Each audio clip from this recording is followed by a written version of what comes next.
Delhi university में post advertise हुई हैं जो नॉन टीचिंग पोस्ट है आपकी डिपार्टमेंट वाइज, और इसको जो है आप एक्सेस कर सकते हैं, देख सकते हैं इनकी जो ऑफिशियल वेबसाइट है www.du.ac.in पर।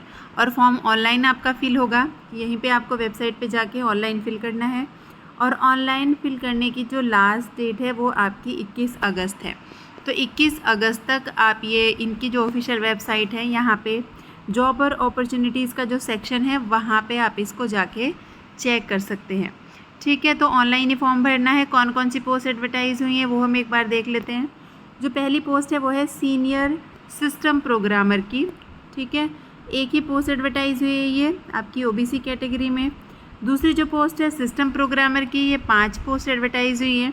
ठीक है, एक अनरिजर्व है, एससी कैटेगरी में है, ओबीसी कैटेगरी में, ईडब्ल्यूएस कैटेगरी में, और एक जो पीडब्ल्यूबीडी का कैटेगरी है ओबीडी, वहाँ पे ये पोस्ट एडवर्टाइज़ हुई है। तीसरी जो पोस्ट है वो है टेक्निकल ऑफिसर की। ये टोटल 8 पोस्ट एडवर्टाइज़ हुई हैं और ये कैटेगरी वाइज यहाँ पे दिया गया है। तो टोटल 14 पोस्ट आपकी एडवर्टाइज़ हुई हैं। ठीक है, तो इनको आपको एक्सेस करना है। सेम इन्होंने बताया है कि जो www.du.ac.in इनकी ऑफिशियल वेबसाइट है वहाँ पे चेक कर सकते हैं। और जो डिपार्टमेंट है टेक्निकल ऑफिसर की, डिपार्टमेंट वाइज डिटेल भी इन्होंने दी है। देखो टोटल 8 पोस्ट हैं, उनमें एक केमिस्ट्री डिपार्टमेंट में है, एक international relation placement cell admission branch में है, 2 पोस्ट है यहाँ पे, एक अनरिजर्व और एक ओबीसी। लिंग्विस्टिक डिपार्टमेंट में एक पोस्ट है अनरिजर्व। फिज़िक्स एंड एस्ट्रोफिज़िक्स में एक पोस्ट है एससी कैटेगरी में। प्लांट मॉलिक्यूलर बायोलॉजी में एक पोस्ट है ओबीसी कैटेगरी में। यूजिक एक है अनरिजर्व और जूलॉजी में एक ईडब्ल्यूएस कैटेगरी में पोस्ट है। तो ये आपकी पोस्ट वाइज डिटेल हो गई है। आप यहाँ पे इनकी एजुकेशनल क्वालिफ़िकेशन देख सकते हैं। सबसे पहले सीनियर सिस्टम प्रोग्रामर के लिए जो एसेंशियल क्वालिफ़िकेशन है वो है आपकी बीई बीटेक होनी चाहिए कंप्यूटर साइंस में या कंप्यूटर इंजीनियरिंग में, या computer technology, information technology, data science, artificial intelligence, electronics, electronics and communication, इनमें से किसी में भी आपकी डिग्री होनी चाहिए बीई या बीटेक की।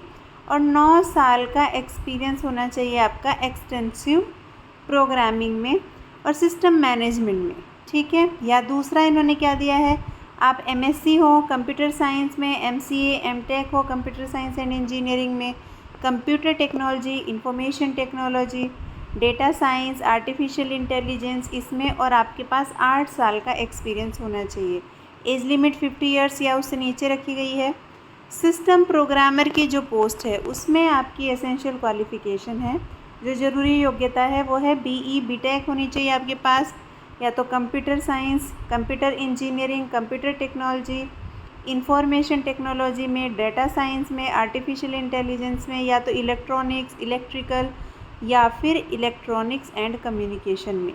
ठीक है, इसके अलावा 5 साल का एक्सपीरियंस अगर आपके पास है प्रोग्रामिंग, डेटाबेस मैनेजमेंट में, नेटवर्क एडमिनिस्ट्रेशन, ठीक है, या रिलेटेड जो भी रिसर्च है, एजुकेशनल इंस्टीट्यूट या कमर्शियल सर्विस इंडस्ट्री में आपने कोई की हो, उसका भी एक्सपीरियंस इसमें जो है आपका वैलिड होगा, मान्य होगा।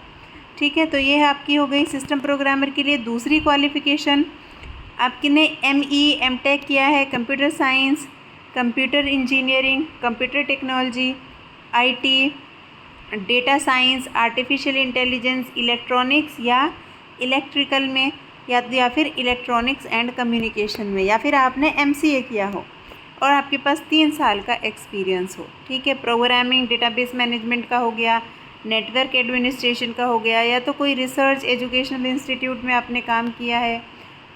एज लिमिट 40 साल और उसके नीचे है। टेक्निकल ऑफिसर आप देख सकते हो जो क्वालिफ़िकेशन है, मास्टर डिग्री होनी चाहिए रिलेवेंट सब्जेक्ट में। ऊपर हमने बताया ना जिस जिस सब्जेक्ट में आपकी निकली है पोस्ट, आपके पास अगर मास्टर डिग्री है उस सब्जेक्ट में और 5 साल का एक्सपीरियंस है तो भी आप ये फॉर्म भर सकते हैं। या तो आप रिसर्चर हो, आपके पास 5 साल का एक्सपीरियंस है, ऑपरेशन और maintenance of sophisticated scientific instruments in the laboratory at post doctoral level will be eligible. ठीक है, एक्सपीरियंस यूनिवर्सिटी का, रिसर्च एस्टेब्लिशमेंट कोई सेंट्रल एजेंसी है या स्टेट गवर्नमेंट एजेंसी है, पीएसयू है, ठीक है, या ऑटोनोमस बॉडी है वहाँ का एक्सपीरियंस आपका काउंट हो जाएगा। एज लिमिट 40 साल या उसके नीचे है। ठीक है, ये आपकी एजुकेशनल क्वालिफ़िकेशन है। तो आप इसको देख लीजिए। आप ये जो डिटेल एडवर्टीज़मेंट है इसको आप हमारे जो डिस्क्रिप्शन बॉक्स है वहाँ से भी डाउनलोड कर सकते हैं, और इनकी जो ऑफिशियल वेबसाइट है DU की जो हमने बताई है अभी ऊपर, वहाँ पे जाके आप इसको एक्सेस कर सकते हैं और ऑनलाइन ही वहीं से आपको ये फॉर्म फिल करना है।